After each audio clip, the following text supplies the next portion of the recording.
My mom threw me and my kids out of Christmas dinner right after I spent $22,000 this year to keep them afloat. She said my sister deserved it more and slammed the door. So I canceled everything. I, 34, female, divorced with 2 kids, ages 8 and 11. I work in tech and make good money, not rich, but comfortable enough to help family when they need it, which as it turns out has been pretty much constantly for the past 3 years. Let me start with some background because this didn't happen overnight. My family has always had this weird dynamic where my younger sister Emma, 30, is treated like she can do no wrong, while I'm expected to be the responsible one who fixes everyone's problems. Emma dropped out of college twice, can't hold a job for more than 6 months, and has been living with our parents rent-free for the past 4 years with her boyfriend Jake and their 2-year-old daughter. Growing up, this favoritism was obvious, but I thought it would end when we became adults. Nope. Emma got the bigger bedroom, the newer clothes, the car when she turned 16, while I had to work at McDonald's to save up for mine. When she got pregnant at 27, without being married, my parents threw her a baby shower that cost more than my wedding. When I got divorced, Mom's first concern was whether I could still afford to help with their expenses. Our parents are both in their early 60s. Dad works part-time at a hardware store after being laid off from his factory job 3 years ago. And Mom hasn't worked since Emma moved back in because she helps with childcare. Their finances have been a disaster ever since Dad lost his job. But instead of Emma stepping up or moving out, they just expect me to handle it. And like an idiot, I have been. It started small in 2021. Mom called crying because they couldn't make their mortgage payment. Dad was too proud to ask, she said. But could I maybe help just this once? I sent $800. Then it was car repairs. Then medical bills when Dad had a minor heart episode. Each time it was just this once, and we'll pay you back when things get better. Things never got better. The pattern became predictable. Every month there was a crisis. The water heater died, the roof was leaking, the car needed new tires. Emma's daughter needed daycare money. Each emergency was presented as life or death urgent, and each time I was the only solution they could think of. I remember one particularly low moment when I had to cancel my son's birthday party at the trampoline place because Mom called sobbing that they were going to shut off the electricity. I took the $200 I'd saved for his party and sent it to them instead. When I told my son we'd have to have his party at home with a grocery store cake, he just nodded and said, "It's okay, Mom, maybe next year." That should have been my wake-up call. But Emma was pregnant again, and Mom kept saying how I was the only one who could help them stay afloat. This year alone, here's what I've paid for. $4,200 in mortgage payments over 6 months. $2,800 for Dad's medical bills and medications. $1,900 for car repairs on both their cars. $300 to prevent their utilities from being shut off.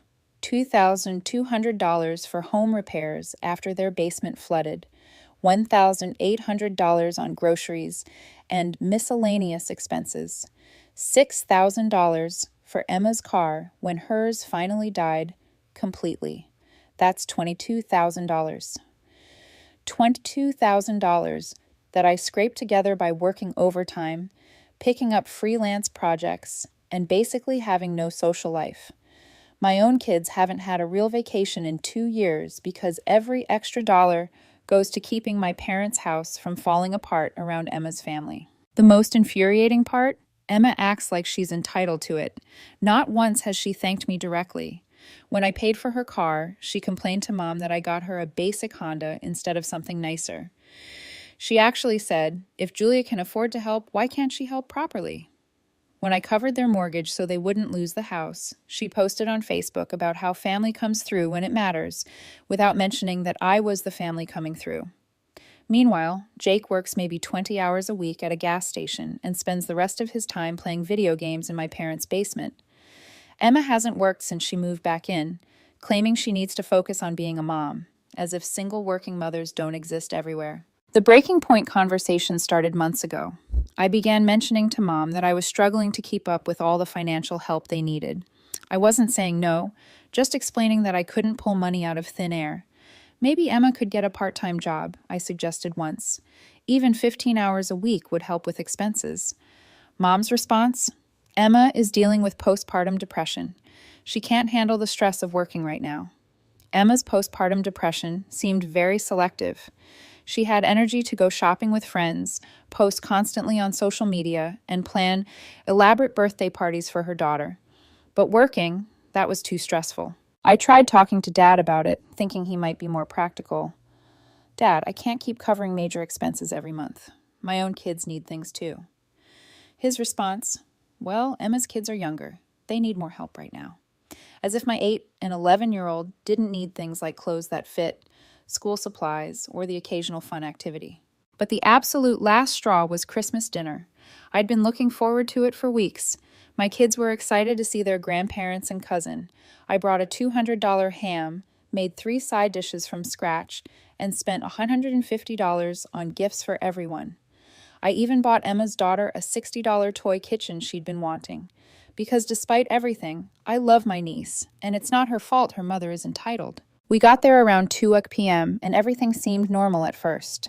The kids were playing, Dad was watching football, Mom was fussing in the kitchen.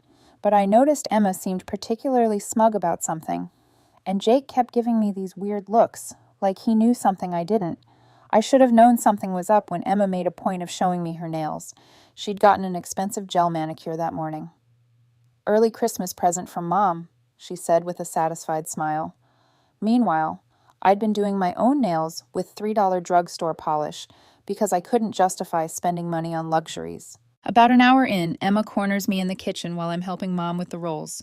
So, Mom told me you've been struggling financially, she says with this fake, concerned voice loud enough for Mom to hear. I looked at her like she'd grown a second head. Struggling? Emma? I just paid your car payment last month. Right. But Mom said you complained about money being tight when she asked for help with groceries. I had mentioned that I was budgeting carefully because of all the money I'd been sending them, but I never complained. I just wanted Mom to understand that I couldn't keep pulling money out of thin air. I didn't complain. I just explained that I can't. Look, I get it, Emma interrupts, stirring the gravy with an air of superiority. But maybe it's time to recognize that some people's needs are more urgent than others. I have a child to think about.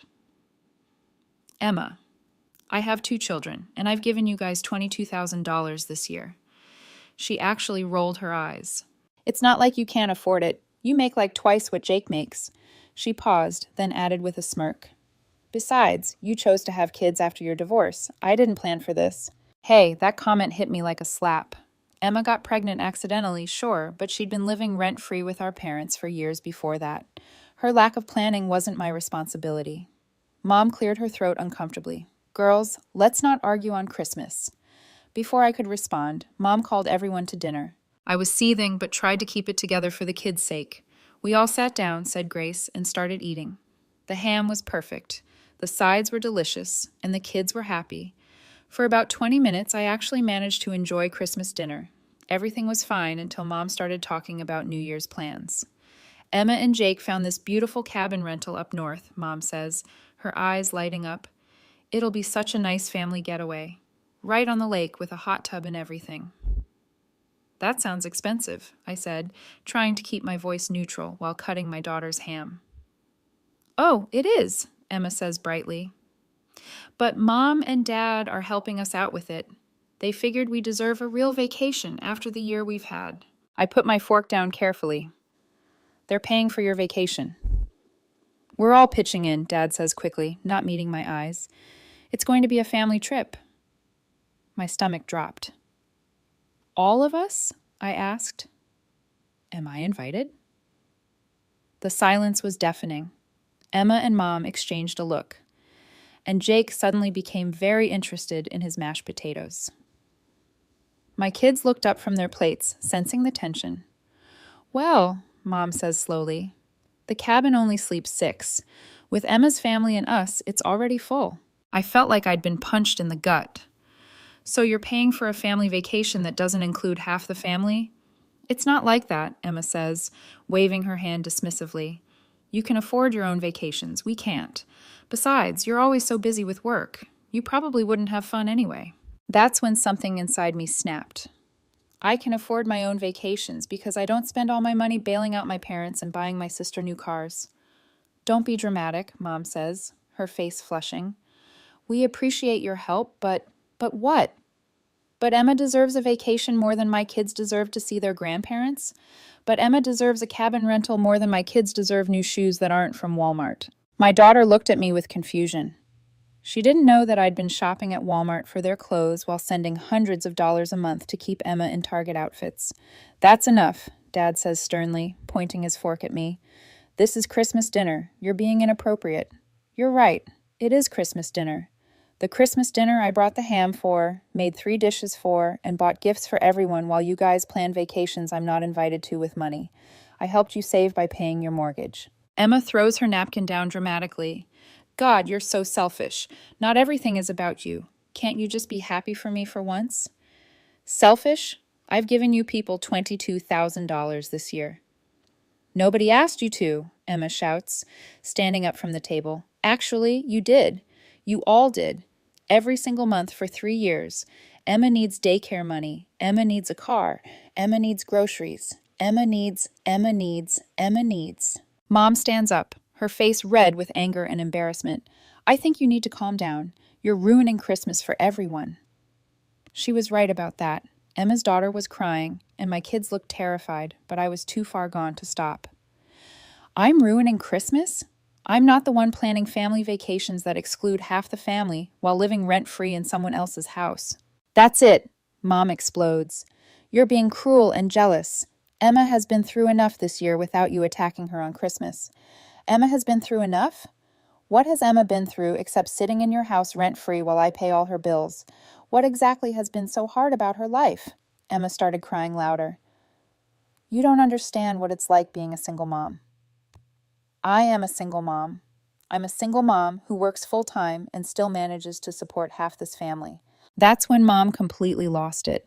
She started screaming about how ungrateful I was, how I was making Emma feel bad, how I was being dramatic and selfish and ruining Christmas for everyone. Dad joined in saying I was embarrassing them in front of the kids and that I needed to apologize.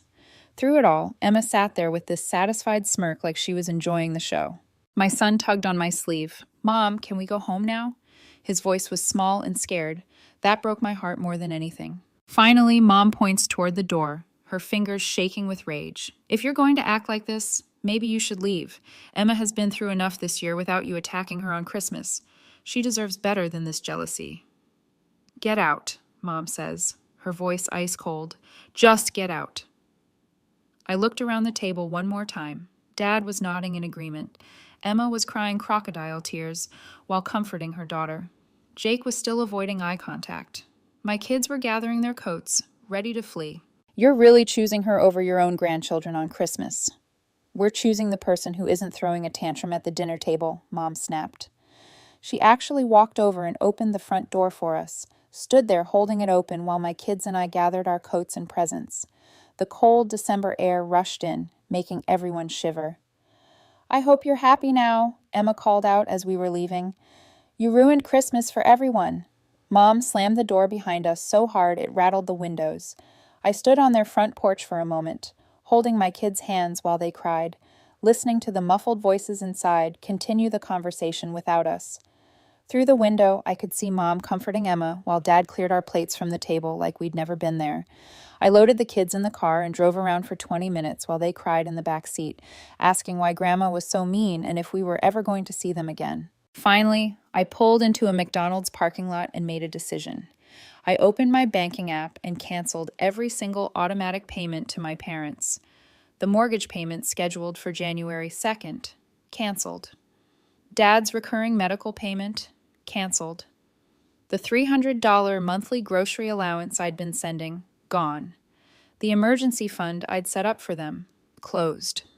Then I called their bank and removed myself from the emergency contact list for their accounts, called their mortgage company and removed my name as someone authorized to make payments on their behalf, called their utilities companies and removed my credit card as backup payment. We went into McDonald's and had Christmas dinner, Happy Meals and apple pies, while my kids gradually stopped crying and started talking about the presents they'd gotten. My daughter hugged me and said, "It's okay, Mom, at least we're together."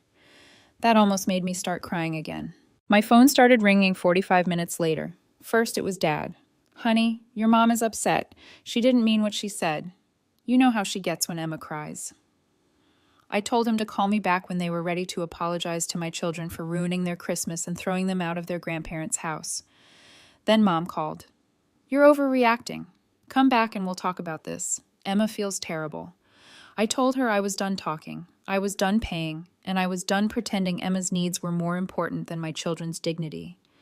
Then Emma called, suddenly crying and apologetic. Suddenly she was sorry. Suddenly she realized how hard things must be for me.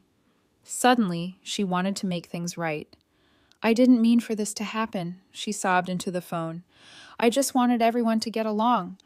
You wanted everyone to get along by making sure I knew I wasn't invited to the family vacation. It wasn't personal. The cabin was just small. Everything about this is personal, Emma. You've made it personal by treating me like a bank account instead of your sister. Too late for apologies. Too late for explanations. Too late for everything. The real meltdown started 3 days later when their mortgage payment bounced. Mom called sobbing. We're going to lose the house. How could you do this to us? Emma's daughter will be homeless. The same way you threw my children out on Christmas. Easily. But we have nowhere else to go. And the cabin is already paid for. We use the money from the Christmas fund. The Christmas fund? The money I'd been contributing to all the year, thinking it was for family gifts. They'd used it to pay for a vacation I wasn't invited to. Emma can get a job. Jake can work full-time instead of part-time. You can get a job. Dad can work full-time. There are dozens of solutions that don't involve my money. But Emma is dealing with postpartum depression. She can't work. Emma's daughter is 2 years old. If she still has postpartum depression, she needs professional help, not a vacation cabin. You're destroying this family. I'm not destroying anything. I'm just not funding it anymore. The calls continued for days. Each family member took turns trying different approaches. Dad tried guilt-tripping me about Emma's daughter, as if I hadn't been indirectly supporting her for years. Emma sent long texts about how she'd learned her lesson and would be more grateful. Mom alternated between crying and anger, sometimes calling me 5 times in one day. But the one that really got to me was when Emma sent a text saying, I hope you're happy. My daughter is going to be homeless because of your selfishness. That crossed a line I didn't even know I had. I screenshotted that text and sent it to the family group chat, the one that included all my aunts, uncles, and cousins, with a message. Emma thinks it's selfish that I won't pay her rent anymore. Here's a reminder of exactly how much I've paid this year to keep everyone housed, fed, and transported. Then I listed everything. Every payment, every emergency, every time I canceled plans with my own kids because someone in the family needed money. The time I couldn't afford summer camp for my son because Emma needed daycare money. The time I wore the same winter coat for 3 years because Dad needed medical bill money. The time I told my daughter we couldn't afford dance lessons because the family needed grocery money. I wrote about the family vacation I wasn't invited to, paid for with money I'd contributed. The manicures Emma got while I did my own nails. The new clothes she bought while my kids wore hand-me-downs. The group chat went silent for an hour. Then my Uncle Dave was the first to respond. Holy Julia, I had no idea. My Aunt Sarah, $22,000 in 1 year. That's more than I make in 6 months. My cousin Mike, Emma, what the hell is wrong with you? How do you ask someone for money, then not invite them on vacation? My grandmother, who rarely uses technology, but had someone help her read the messages. I am ashamed of all of you. That girl has given you everything, and you threw her babies out on Christmas. Suddenly, the whole family knew exactly what had been happening. They knew I'd been supporting 4 additional adults and a child while raising my own kids alone. They knew about the cabin trip I wasn't invited to, despite funding the family that was going. They knew Emma had been living rent-free while I worked overtime to pay her parents' mortgage. The family started taking sides, and it wasn't the sides my parents expected. My Uncle Dave called my dad directly that night. I know because Dad called me afterward furious. Your uncle thinks I'm some kind of deadbeat father. He said I should be ashamed of myself for throwing you out on Christmas after everything you've done. My Aunt Sarah called my mom. Emma is a grown woman with a college degree. Why isn't she working? Why is Julia paying for everything while her own kids go without? My grandmother had someone drive her over to my parents' house. At 85 years old, she showed up unannounced to tear into all of them. You should be ashamed of yourselves. That girl has given you everything, and you threw her babies out on Christmas for some lazy child who won't get a job. Within a week, the extended family had turned completely against my parents and Emma. The comments on Emma's Facebook post went from supportive to brutal. Get a job. Stop mooching off your sister. Pathetic that a 30-year-old woman can't support herself. Emma made her profile private, then deactivated it entirely when family members started messaging her directly. My cousin's wife, who I barely knew, sent me a private message. I had no idea what you were going through. If you ever need someone to watch your kids so you can have a break, let me know. What your family did was unforgivable. Meanwhile, my parents were scrambling. Without my monthly contributions, they couldn't make their mortgage payment. They tried to get a loan, but their credit was shot from years of late payments and financial mismanagement, ironically caused by relying on my money instead of managing their own finances properly.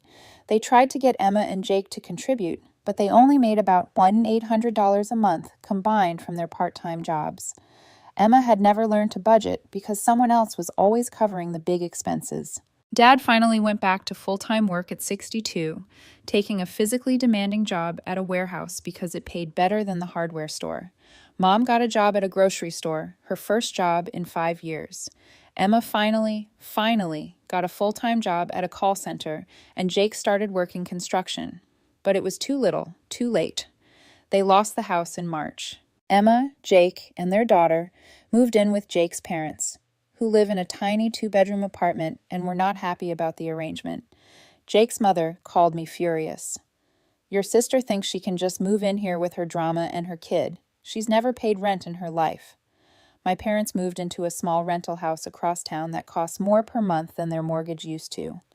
The rental is old and cramped, nothing like the 4-bedroom house they'd owned for 20 years. The whole family is now working full-time for the first time in years, barely making ends meet, stressed out, and constantly fighting with each other about money. And me?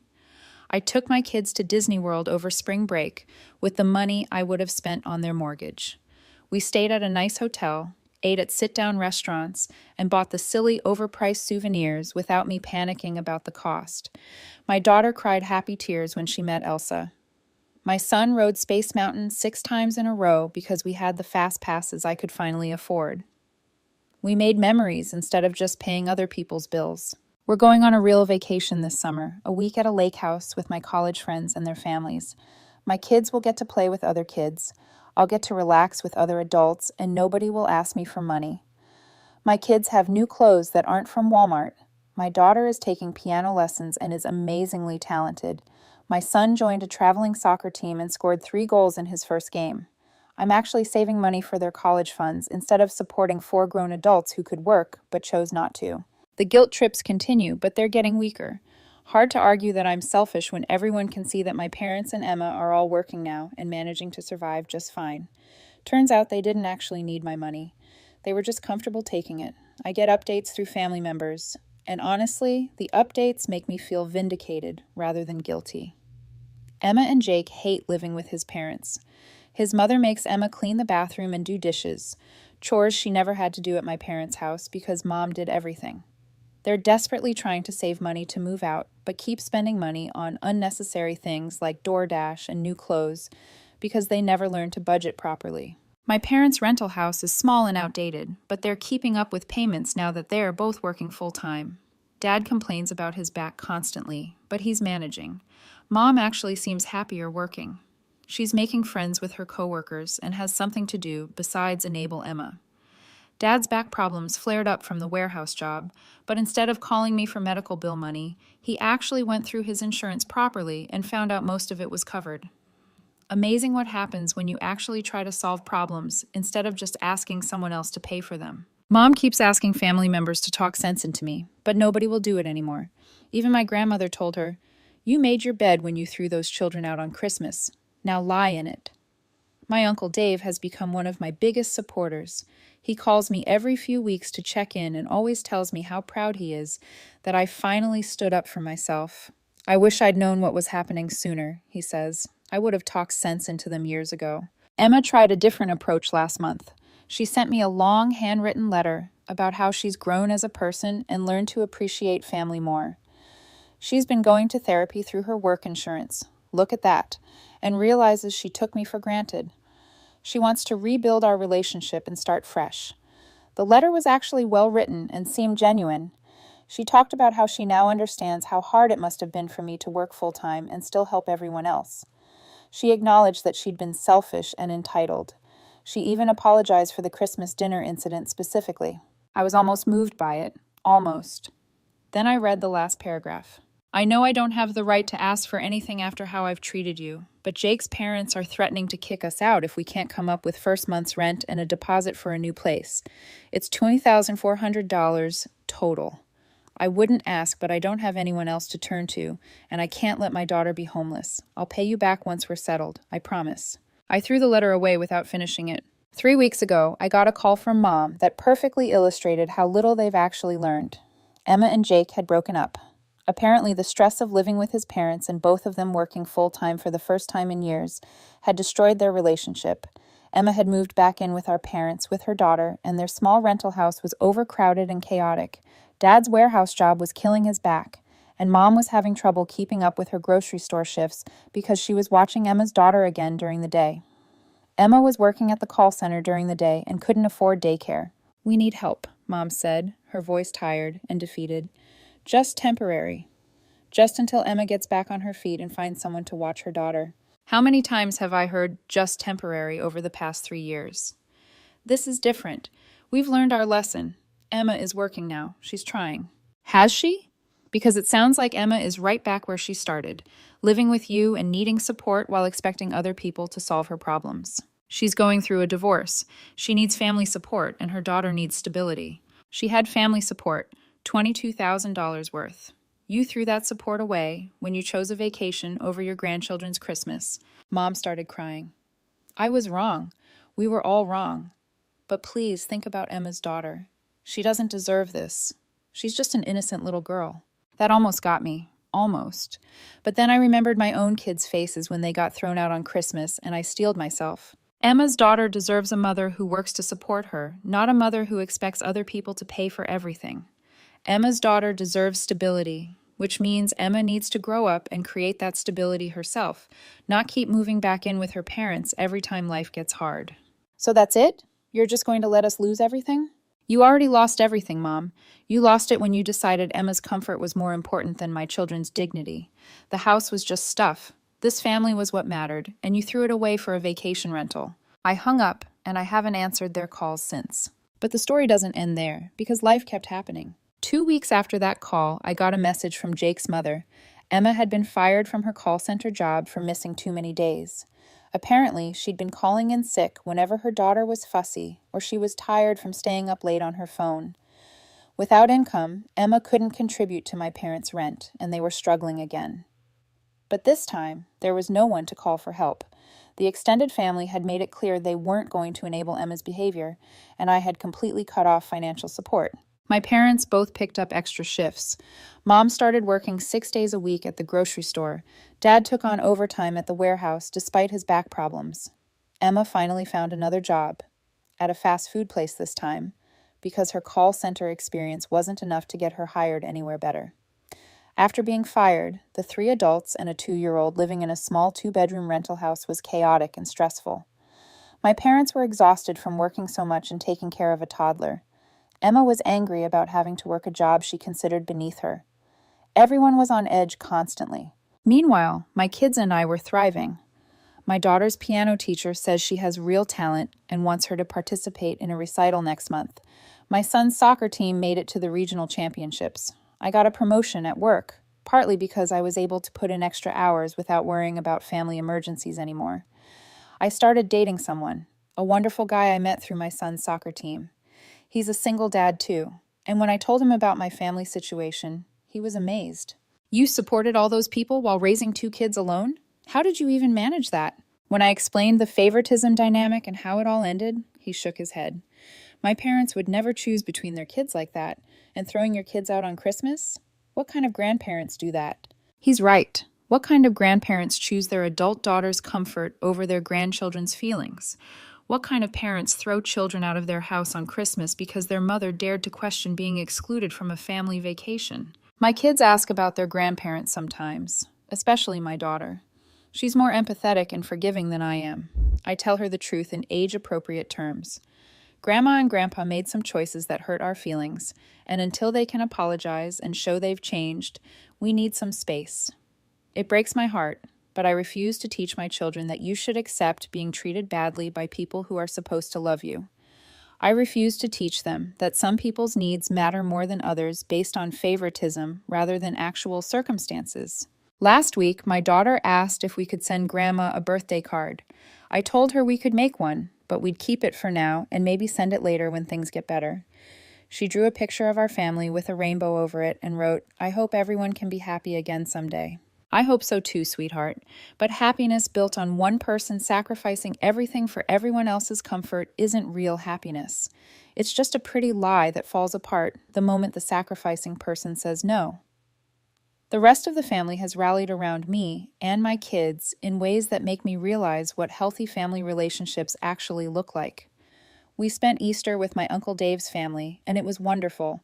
No drama, no one asking for money, just good food and people who actually appreciate each other.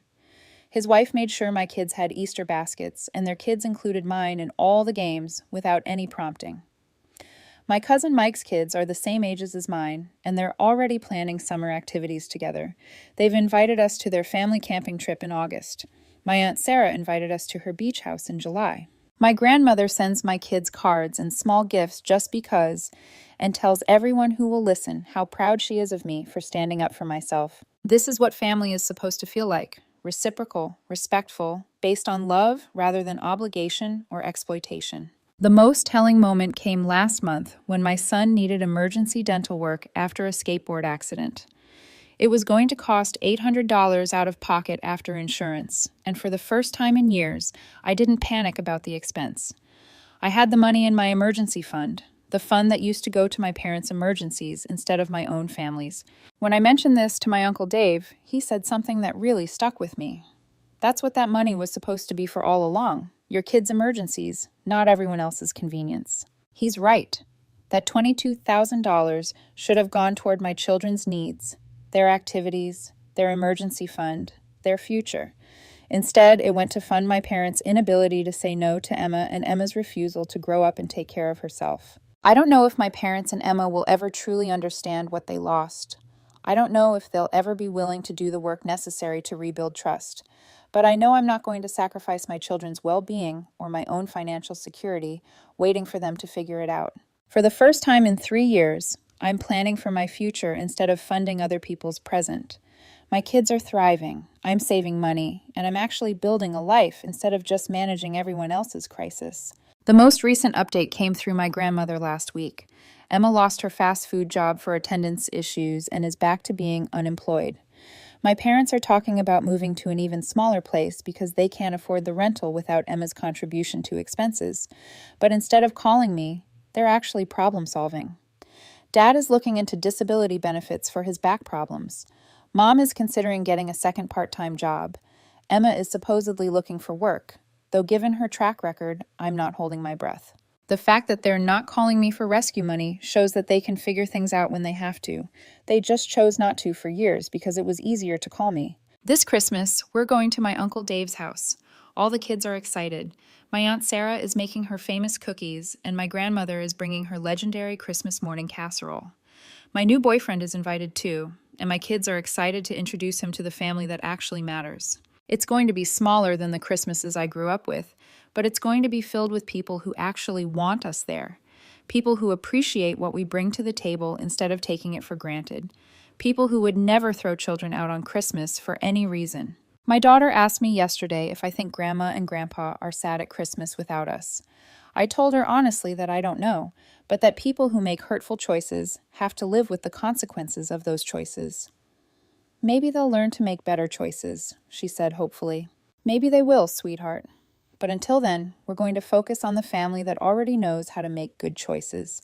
The family that chooses love over convenience, respect over exploitation, and children's well-being over adult comfort. And that's worth more than $22,000 any day. The final irony: Last month, I got a promotion that came with a significant raise. For the first time in years, I have genuinely disposable income, money that's not earmarked for bills, emergencies, or other people's problems. I'm using some of it to take my kids on that summer vacation. Some of it is going into their college funds. Some of it is going toward piano lessons and soccer fees and all the normal kid activities I couldn't afford when I was supporting half the family. And some of it is going into my own emergency fund because I learned the hard way that you can't take care of anyone else if you don't take care of yourself first. My family taught me that lesson, just not in the way they intended.